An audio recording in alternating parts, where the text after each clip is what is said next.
Hi guys, welcome back to our Manchester United podcast. Never ignored. The Premier League season's over now, so we're going to go over the final game, Leicester. Talk about our thoughts on how the season went, and that will be pretty much it for now. So I'm joined as usual by Aline. Hello, everyone. We're back in the Champions League. Yeah. So I guess that's the main headline, right? We beat Leicester 2-0. That's the only game that happened since our previous podcast where we complained about Chelsea too much, I think. But finished the season on a positive, so that's nice. So Champions League, like you said, third place, decent finish in the end. Ollie, What do you think? Ollie's did it. Ollie's done it. Even he's achieved. I think what would have been the target at the start of the season, and I don't think anybody kind of saw it coming, especially when we took that break from football. Yeah, I mean at that stage we were 8 points behind Leicester, and I think about 16 goals behind them as well, which to now be finished 3 points ahead and ahead on goal difference as well. that's quite a turnaround. I know they've been poor, but still, it's a decent run. It's an incredible achievement because we were level with Sheffield at the time, who had a game in hand, and we were kind of speaking about Yeah, we were worried about them, right? I remember we were thinking, oh, if City stay banned, fifth place might be Champions League spot. So we were worried about will we be able to get fifth. Yeah, a lot of our Um, conversations were, can we get that fifth place on the assumption that City will be would banned? be banned. Which was uh, a crazy kind of way to get our qualification, but we need to do it by any means. But it's such a pleasant surprise to be in the position where we yeah, qualify to not for have it. to have considered it at all. Yeah, and Um, for only City and Liverpool to be ahead of us, who let's be honest, that we would have assumed that would have happened anyway at the start of the season, just because of the way they were playing and the squads and the condition of those teams. yeah, To only finish below them, above Tottenham, above Chelsea, even above Arsenal, dare I say, is a really big achievement. I think a lot of teams finished above Arsenal, so we won't put them in our achievement just yet.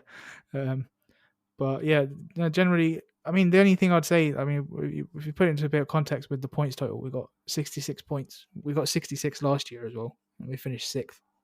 Um, Generally, most years 66 would get you at best fifth. So I think the general quality in the league this year has not been amazing.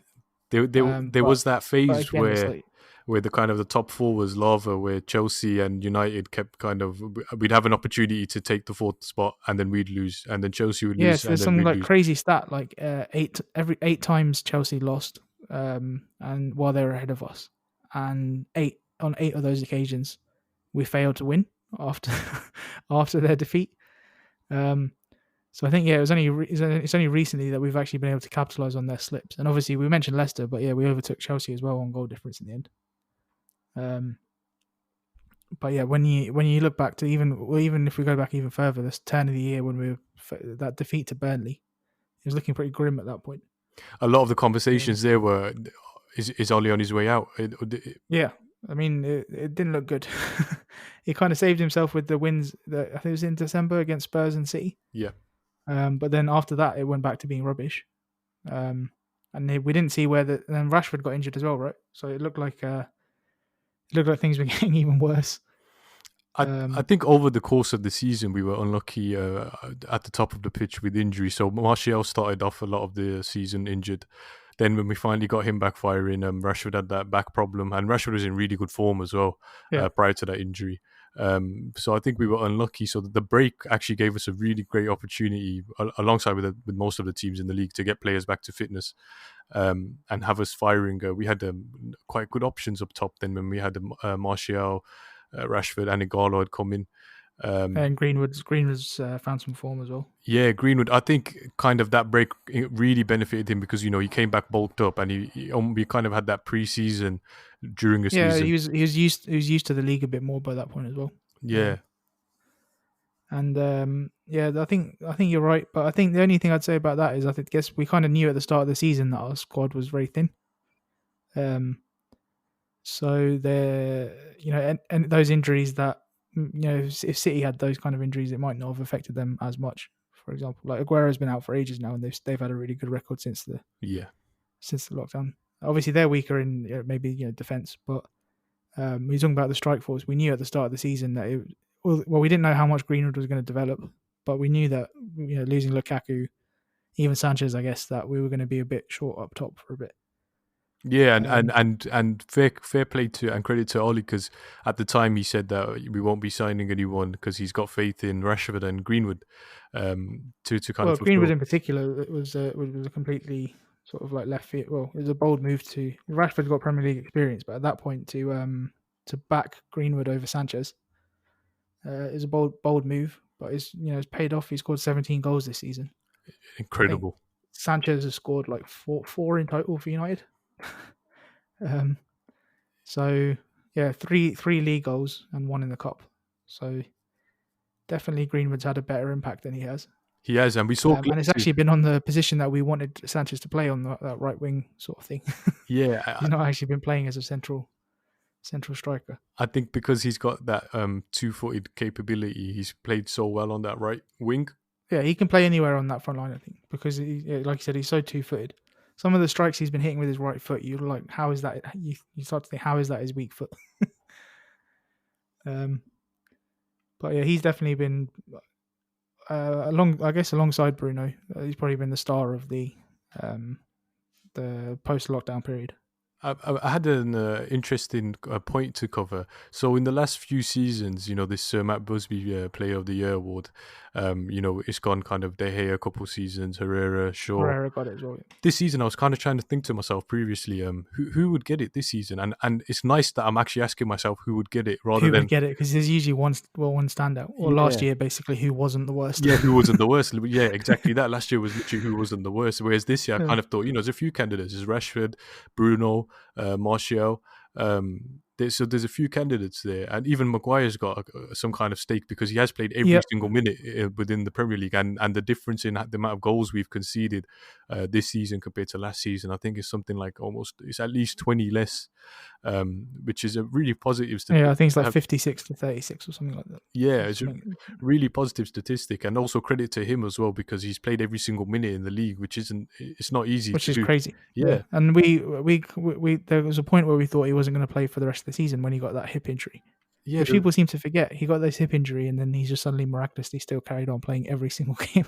Yeah, there was breaking news. And he's been playing the cup games as well. Of course, yeah, there was breaking news that he'll be out till the end of the season, which obviously at that time was the end of May, which was a major concern. And then all of a sudden he was in the squad for the next game, which I think was even and I think his form game. actually improved since then as well. Yeah, so obviously he's had a few moments, and I guess sometimes you can see that he does lack pace.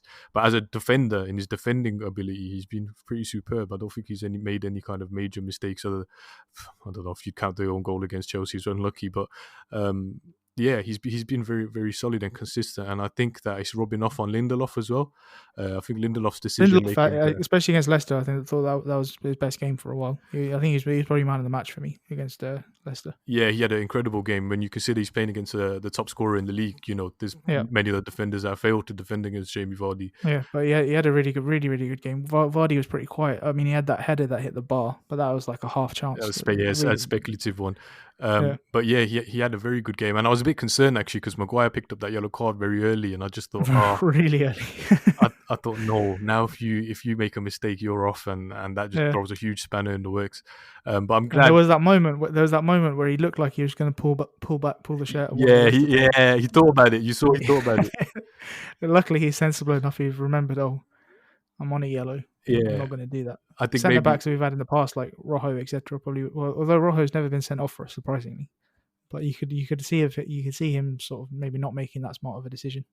So maybe it just got the adrenaline got to him because it was the Harry Maguire derby. He did seem a bit more aggressive than usual. And so one thing I've probably noticed in his game, I think you've mentioned it to me as well. When he has the forward or the attacker in front of him, and he's goal side. This is the only thing that bugs me about his game, really. Yeah, he tends to he kind of goes for the battering ram approach, where he tries to either go through the player or gets too tight and just holds on to them. Yeah, he relies on his physicalness too much rather than I think maybe his agility. Maybe that's probably the only thing that could improve in his game. But I think as a leader, so credit to him, he's also captained us all season. I think as a leader, he's probably shored up that defense. There was that clip in the game, I think was it against Southampton, where he gave Shaw a verbal, what's the word, prompt, that was picked up by the Yeah, cameras. And it's, obviously don't really want to see players being spoken to like that, but it's the world of football, and we need that kind of leader specifically in the defensive line that's going to guide yeah, the players around him and orchestrate. And I'm glad we had that, because prior to him joining, we had Lindelof and Smalling last season, and Bailly and Rojo. We lacked that character, and you could see a lot of the time that there was that miscommunication. So it's very, very positive point, and yeah, he's also a candidate there for kind of player of the year. Bruno as well, but then part of me thinks he was only there for half the year. Does it still yeah. But then his impact is like he's was changed the season basically. yeah, no, you're right. It's a fair um, point. but I think for me, I think Rashford would probably just edge it. I guess because when obviously when Bruno came in, things changed. Everyone's improved since then. But when Rashford was playing well, he was basically carrying the team. It felt Yeah, um, that's what it felt like, and also I suppose it doesn't really come into it, but his off the field stuff has been good as well. Like all the stuff he's done with the school meals, that kind of stuff. yeah, certainly to see him using his It influence in shouldn't that way. really come into Player of the Year, but I don't know. He's done such a good job that you kind of think um, maybe that that does edge it for you because I mean it's representing the club in a good way. Exactly, and Um, I'd assume if he doesn't get the Player of the Year, he'll probably get the BBC Sports Personality of the Year. he has to, right? I mean I can't imagine why it would be anyone else. Yeah, for a Um, player of his age to be concerned about those things is, it's incredible, and fair play to him. Hats off yeah, to him. I mean it bucks the stereotype of a young footballer who's on ridiculous amounts of money and not caring about anything. He's the complete opposite. He's fighting for something that he could have quite easily just ignored. Yeah. Um, And then also another candidate, Anthony Martial, 17 goals in the league. I think that's his highest ever goal scoring season in the league for us. He's had a really good post lockdown and even pre lockdown season. yeah, Um, he's definitely improved a lot. I don't know if I'd put him in the Player of the Year category. I Something don't I know, saw just a lot on social media. I think it was the yeah, Who Scored teams and BT, and this could potentially be because they were fan votes, and Manchester United yeah, fans may have used a bit of bias in their vote for the striker of the season. But yeah, Martial has come up in both of those teams as the striker. So potentially he could have a shout. But again, it's just good that we're even having this conversation, because the last few seasons there has been a very clear player who deserves that. And in an ideal world, there should be a 3, 4, 5 man list of contenders, because then yeah, you've got a good squad rather than individuals. yeah. And yeah, I guess if I don't know if they do a young player, but young player is Greenwood easily. That's All day, all day. I There's think no contention. at one point you could maybe argue Brandon Williams, but since the lockdown, it's just Greenwood's he's just come on such leap and bounds to the point of where it's like obviously we've been linked with Sancho and stuff. You start to wonder what front four would you put out? What would be the best front four out of the Rashford, Sancho, Martial, and Greenwood? Obviously, that's a problem for a later date if we get Sancho, but Yeah, it's an interesting. Whereas previously you'd think he'd just slot straight in and it doesn't matter. You could probably at one point you could argue for dropping all three of them, but but now it's like how do you drop them? yeah. At one point, I Um, would have been happy with 3 Agalos, but yeah, no, it's a fantastic position to be in. So talking about the game, it was quite a tense game up until probably that 70th minute where the ref makes that decision. I think, Yeah, I think especially because Chelsea scored back to back very quickly. That kind of made it a lot worse. When Wolves were in that game, you kind of thought Chelsea have not been playing particularly well anyway. Maybe Wolves will do us a favour. But yeah, as soon as Chelsea got that double and they were 2-0 up, that kind of adds it to all right, now it's literally a pure knockout game. yeah, genuinely, that it was almost like a Champions League qualifying game. Uh, Yep. I think Martial, he runs onto the ball, gets completely sandwiched by Morgan and Evans. Don't I, Yeah, I think you could have given two penalties for that. Even if they thought that Evans got a touch from the ball, Morgan fouled him before that anyway. Yeah, Even before Evans got there. So yeah, exactly that. If I'm being no generous, complaints. there's a slight maybe debate on Evans, but no debate on Morgan. So penalty Yeah, regardless. exactly. And Morgan's tackle was first. You can see it. He just completely takes him out as Evans is sliding in. Yeah, I think the Um, centre backs here have just panicked and thought, "Oh God, bring him down." it was really good play. Bruno actually had a poor game by his standards, but Greenwood chased down the ball well. Won the ball, and Bruno's first time pass. That's what you get from him, even if he's not having his best day. The pass was brilliant, and I think I got with Martial in his current form. I got no doubts he would have scored Yeah, if the agree. tackles weren't there. And then And yeah, Bruno slots away the penalty as expected. Usual run up. It's it works. No need to change it. yeah, Fantastic it's stuff. something crazy. Like he's not missed a penalty now since he played for like one of the Serie A teams like 6 years ago, or something silly like that. Which I didn't think he'd be able to keep up at United because we've got notoriously bad penalty takers. I agree, Um, and this actually kind of brings me on to something I saw that was quite in a lot of discussions online.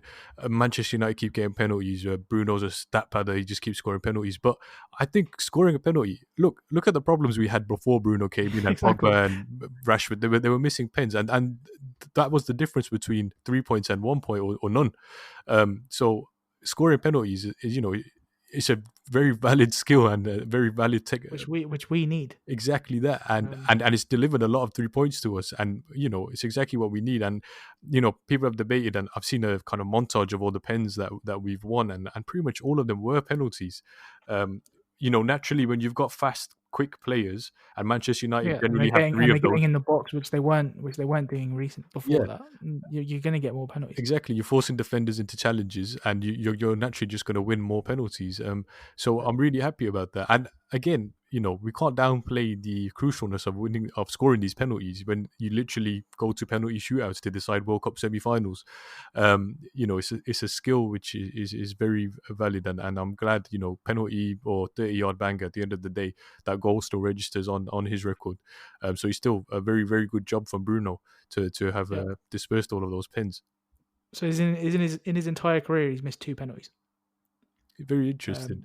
The last one was October 20th, 2018. That was for Sporting.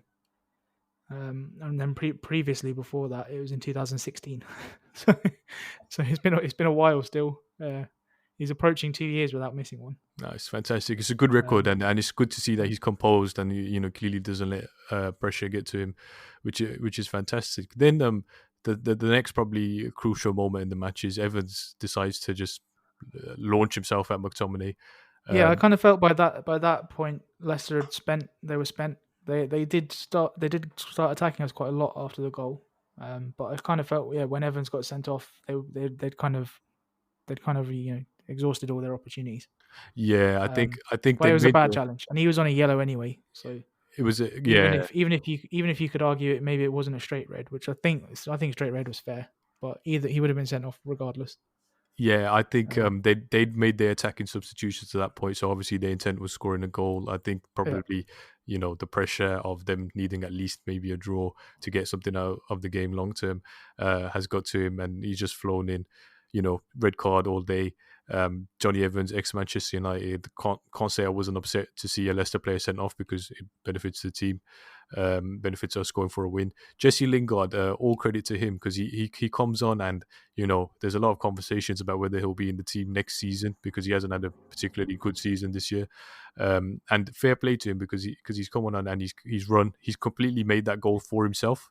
yeah, There's he no did it all on his own. yeah, he's closed the man down. He's made them make a mistake. He's closed, and then he's put himself through on goal, and it's still a good finish. I think it was on his left foot.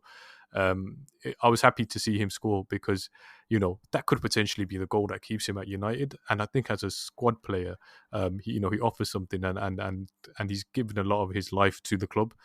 He spent a lot of time there. He's done all the loans rounds and all that kind of stuff. So I think as a squad player, I'd rather he was coming off the bench probably than Then Pereira. Pereira. Yeah, Yeah, I'm with you on that. I just wonder if I just wonder if he's already done. Um, he hired Raiola as his agent. I don't think he's got particularly that long left on his contract. He is on a relatively high wage as well for a squad kind of player. hmm Um, So I think that goal, maybe it might be a nice way to remember him by, rather Yeah, than yeah. what saves his career. It would Because be I a also think for him, obviously being at United means a lot to him, but he is good enough to start for maybe like a lower table Premier League team. I agree. I So agree. at this stage of his career, maybe he wants to be playing more. Yeah, Um, I agree. I think in there lies a good footballer. We've seen it in a couple of seasons ago, where Messi Lingard doesn't score tap-ins.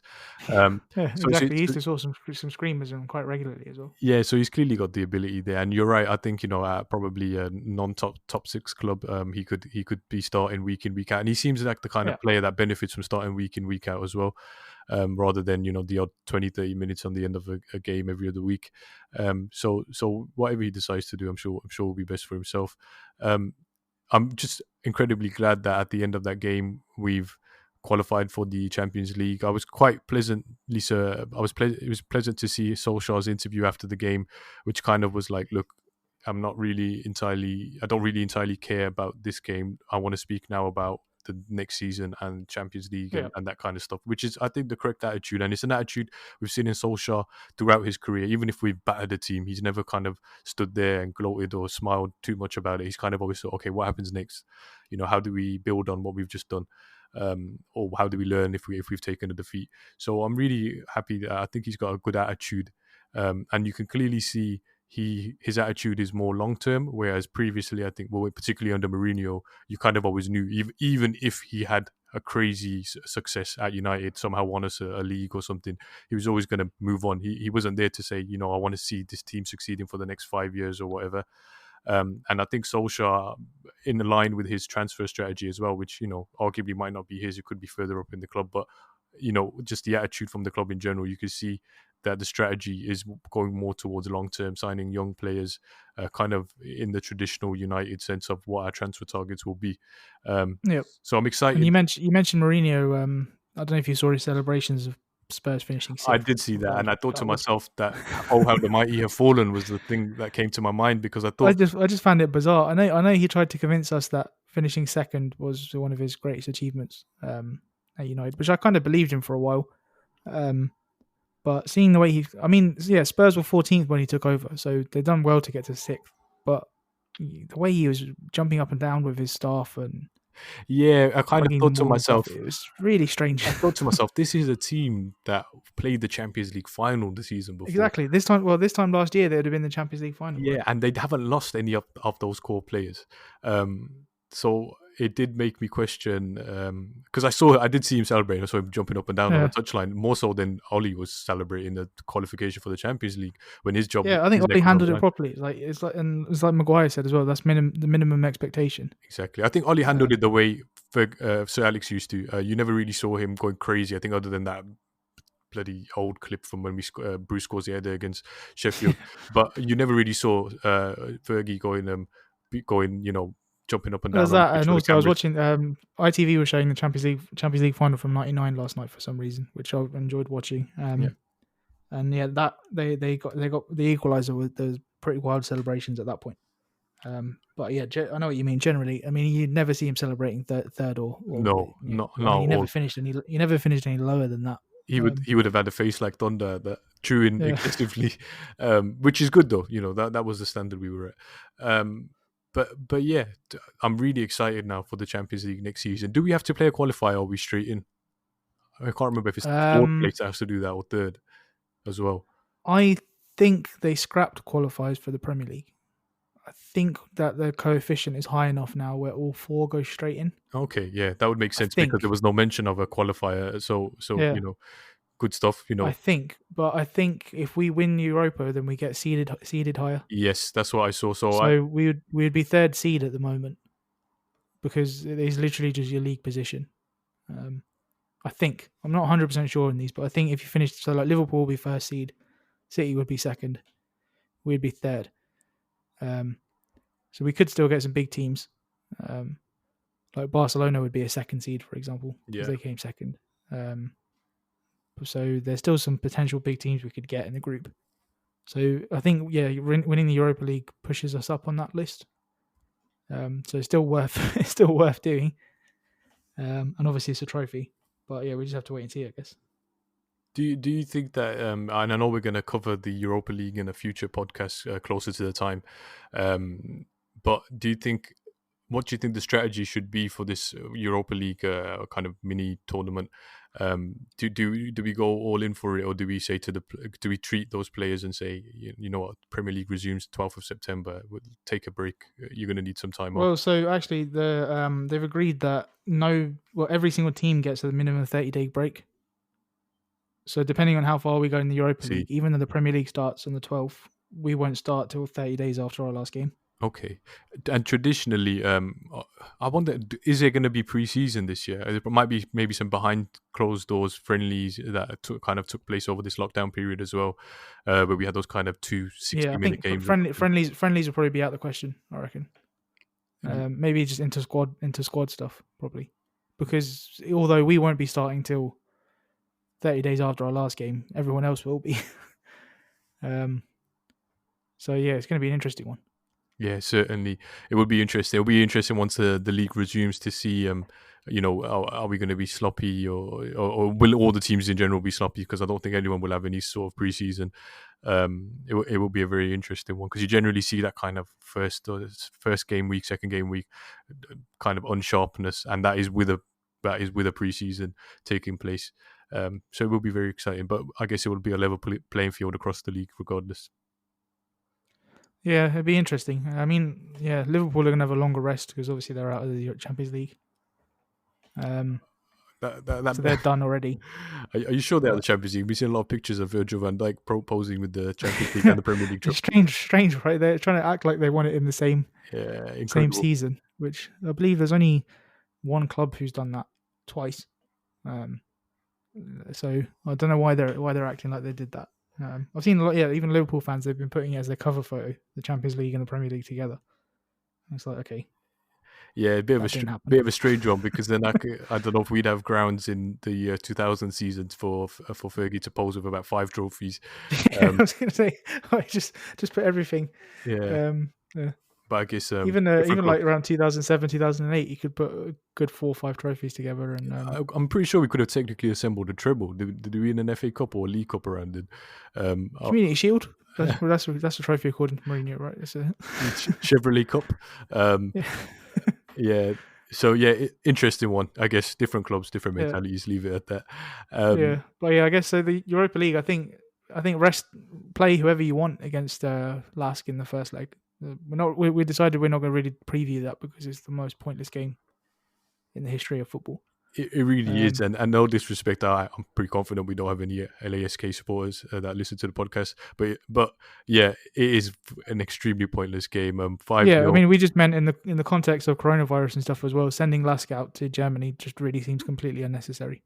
I could understand if they were going to play at Old Trafford, they get their day at Old Trafford, but just to go play at some random stadium in Germany doesn't really make much sense to me. Yeah, I fully expect a second/third team to be involved in that game. I mean, you'd hope players like Bruno, Maguire, Rashford, etc. They should not be starting that game. And I guess they could be on the bench just in case we're 3-0 down at half time or something. Yeah, and even potentially, I don't know, it could be a chance to see if Ollie is determined that, maybe Greenwood gets some minutes in the striker position just to see what he can do. Yeah. Gives him a chance.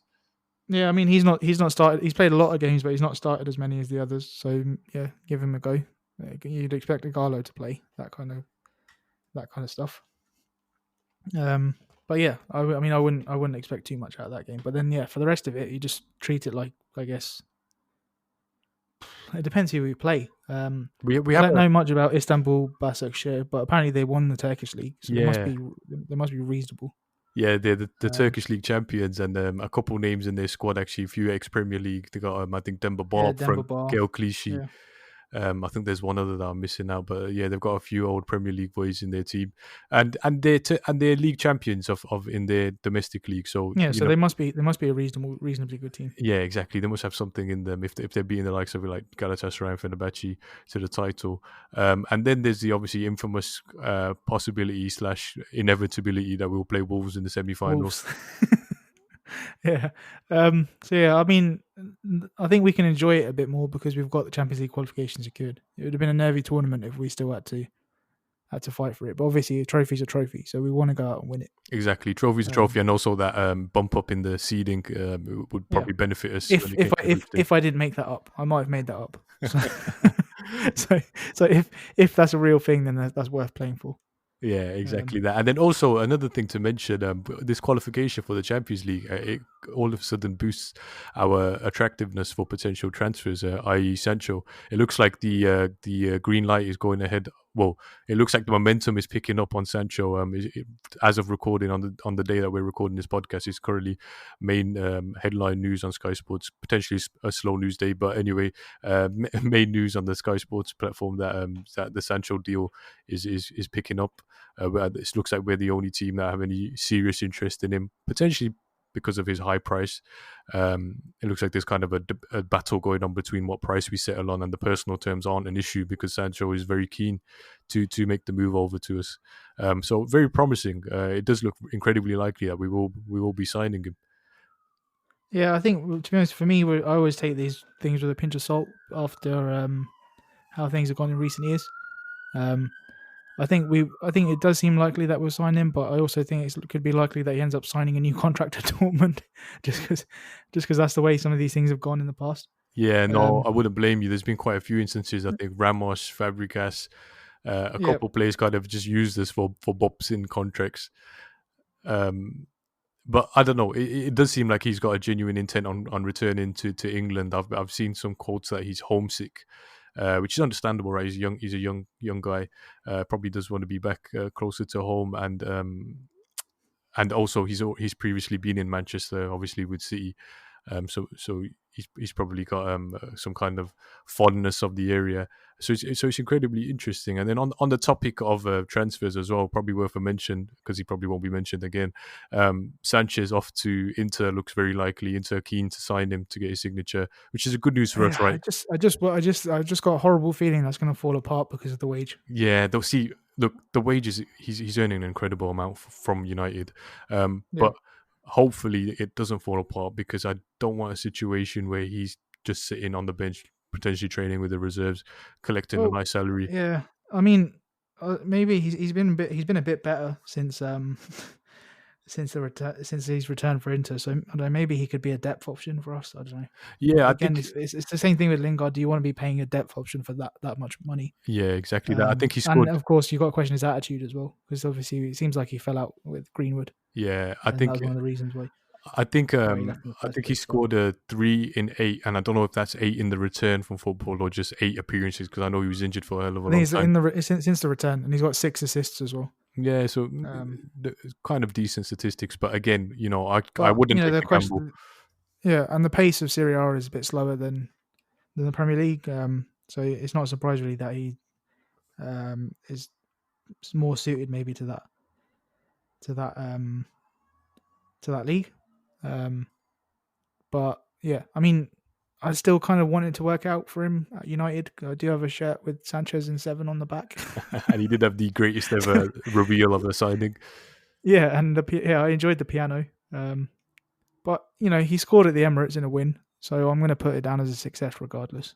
Um, so he can leave with my blessing, but I wouldn't mind it if it worked out for him at United. Yeah, if there was some kind of monumentous turnaround, that would be terrific. But again, who knows? Yeah. So we've pretty much covered everything we wanted to. We are going to take a break next week because we don't think there's going to be, unless we lose 6-0 to Lask. You probably won't hear from us until the quarterfinals. So yeah, unless something drastic, or maybe if I don't know, if we sign Sancho before that, we can have a Sancho special. welcome Sancho pod. Yeah. Yeah. But until then, I think we're both happy with how the season's turned out. Still things to work on for next season. But yeah, positive signs. Yeah. And I guess we'll see you guys soon. Goodbye, everyone.